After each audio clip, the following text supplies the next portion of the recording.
Sir बाहर भी bulldozer चलाएंगे और सदन के अंदर भी बुलडोजर चलाएंगे सर, ऐसा नहीं होता है।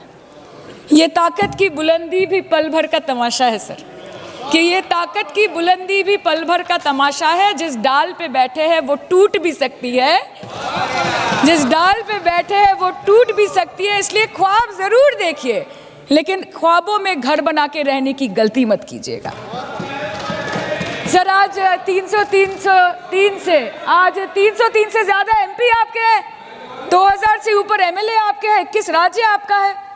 हर डिबेट, हर डिस्कशन, हर बिल पे बोलने के लिए 70% वक्त आपको मिलता है। मीडिया आपका, सब उनका है। हम अपने लीडर का नाम एक से ज्यादा 2 बार बोले तो हम पे रोक लगाई जाती है, और ट्रेजरी बेंच वाले वहां बैठ के पार्टी का नारा लगाते हैं और अपने नेता मंत्रियों का नाम जपते हैं, तो तब सब ठीक है सर, कोई प्रॉब्लम नहीं है। सर इस सदन का कैमरा, बहुत मेरे साथी बोल रहे थे कि कैमरा भी ये सब देख देख के कॉम्प्रोमाइज हो गया। बोलते हमें दिखाता आप लोगों को है। माइक जब हमारी बातें खलने लगे तो माइक ऑटोमेटिकली ऑफ हो जाती है सर, ये पता है सबको।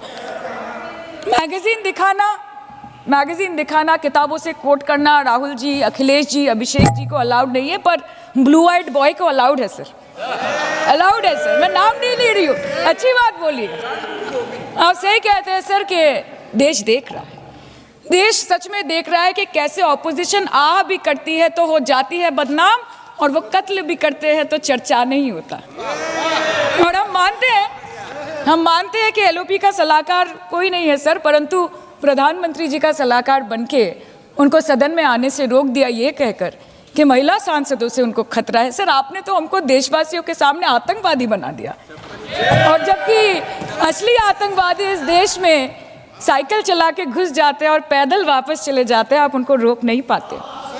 भारत पे चीन का आग्रासन आप रोक नहीं पाते। भारत किससे तेल खरीदेगा, कितने दिनों के अंदर खरीदेगा, किससे दोस्ती निभाएगा, किससे दुश्मनी बरकरार रखेगा, कोई और देश का राष्ट्रपति हमें ट्विटर पे आके लेक्चर देता है, इंस्ट्रक्शन देता है, आप उसको रोक नहीं सकते। और सदन में हम सांसदों को रोक के you feed on your ego.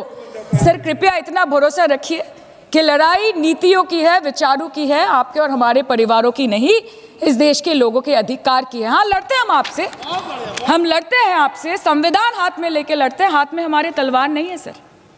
और सर ये देश के लोग समझ गए हैं कि आपको महत्वपूर्ण विषयों पर बात नहीं करनी है, महत्वपूर्ण विषयों पर बात नहीं करनी है सर, के ऊपर चर्चा चल रहा है सर, पार्लियामेंटरी प्रोसीजर कभी सर, मुद्दे पर भी आना कीजिए, चर्चा नहीं मुद्दे करनी पर है आइए, सर, ठीक है। बेरोजगारी पे चर्चा नहीं करनी है, हाँ जी, शिक्षा पे नहीं करनी है, स्वास्थ्य पे नहीं करनी है, बजट पे नहीं करनी है, प्रदूषण, एसआईआर, डिफेंस, विदेश नीति, नेशनल सिक्योरिटी पे नहीं करनी है, एप्स्टीन फाइल्स पे नहीं करनी है। मुद्दा है स्पीकर्स का रिमूवल, उसके ऊपर बैठ के सिर्फ वाह मोदी जी वाह करना है सर, कीजिए। पर आपसे विनती इतनी है कि डेमोक्रेसी को बचाइए और कृपया इस सदन को किसी पार्टी ऑफिस मत बनने दीजिए सर।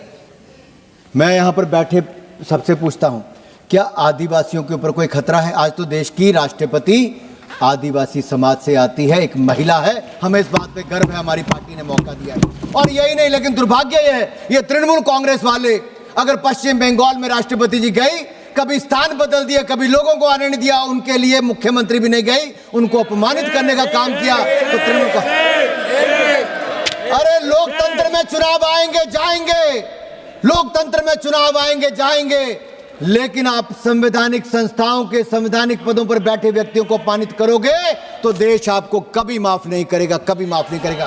ये वही ममता बनर्जी है जो अपनी पेंटिंग को, जो हजारों करोड़ का घोटाला करता है, उसको 3-3, 5-5 करोड़ में बेचती हैं। बेचा कि नहीं बेचा भाई? घोटाला हुआ कि नहीं हुआ?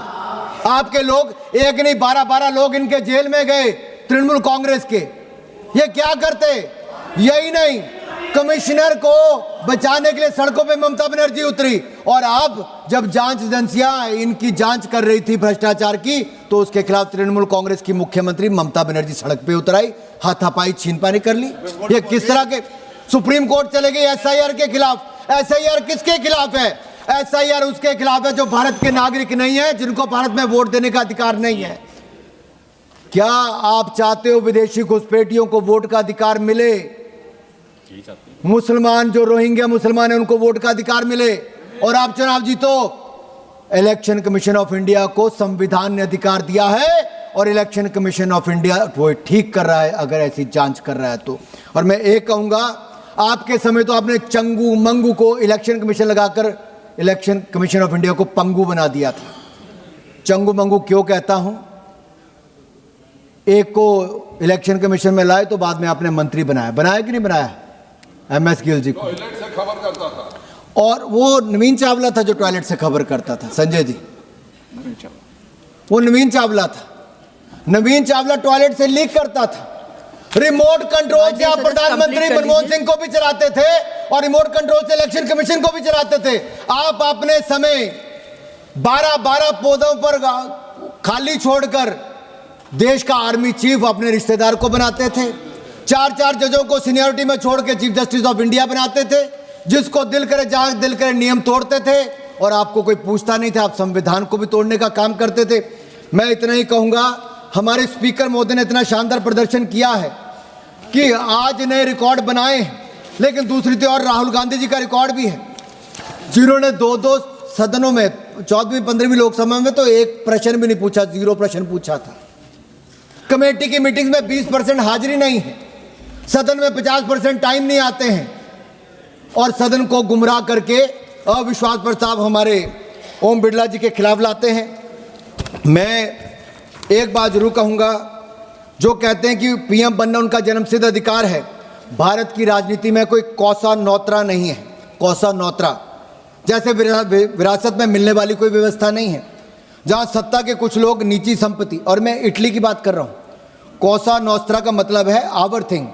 ये इटली में उत्पन्न एक कुख्यात पारंपरिक माफिया संगठन है। ये परिवारों का एक संघ है जहां पर उनके परिवार के लोगों को उच्च पद मिलता है। तो यहाँ कौसा नौस्त्रा नहीं है जहां की आपको वो मिल जाएगा। आपने हाउस को मिसलीड राफेल पे किया, बाकी विषयों पे किया। आपने कंप्लीट कर बस 1 मिनट में खत्म, 1 मिनट पूरा।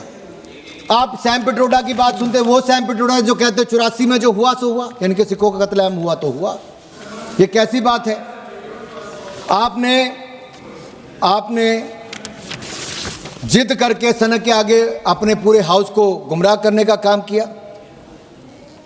सभापति जी, ये लोकसभा किसी के परिवार की जागीर नहीं, लोकसभा किसी गठबंधन का मंच नहीं है। लोकसभा भारत के 140 करोड़ भारतीयों के आस्था का केंद्र है और आस्था का केंद्र रहेगा।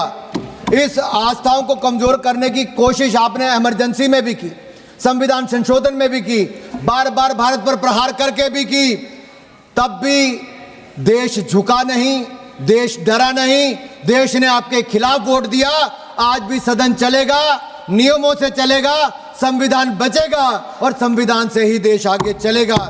आप जैसे लोग जितना मर्जी रोकना चाहे कभी रोक नहीं पाएंगे।